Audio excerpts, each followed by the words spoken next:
বলিউডের জনপ্রিয় গায়িকা নেহা কক্করের নাম ব্যবহার করে বড় ধরনের প্রতারণার অভিযোগ উঠেছে মুম্বাইয়ে। ভুয়া অনলাইন ট্রেডিং প্ল্যাটফর্মের প্রলোভনে পড়ে এক আইনজীবী হারিয়েছেন ৫ লাখ রুপিরও বেশি। মুম্বাইয়ের ওল্ডি থানায় অভিযোগ করেছেন আইনজীবী শাবনাম মোহাম্মদ হোসেন সাইয়েদ, ৪৫ বছর।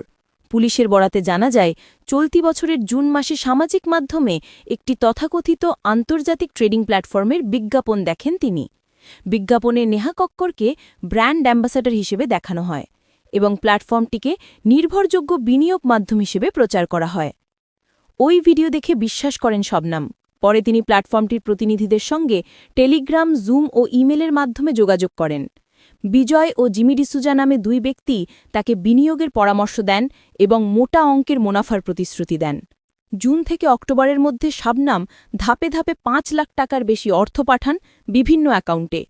কিন্তু বিনিয়োগের পর কোনো রিটার্ন না পেয়ে তিনি বুঝতে পারেন প্রতারণার শিকার হয়েছেন। এরপরই থানায় মামলা করেন। পুলিশ ভারতীয় দণ্ডবিধি ও তথ্যপ্রযুক্তির আইন অনুযায়ী তদন্ত শুরু করেছে। অভিযুক্তদের খুঁজে বের করতে অনলাইন লেনদেন, কল রেকর্ড ও জুম মিটিংয়ে তথ্য বিশ্লেষণ করা হচ্ছে।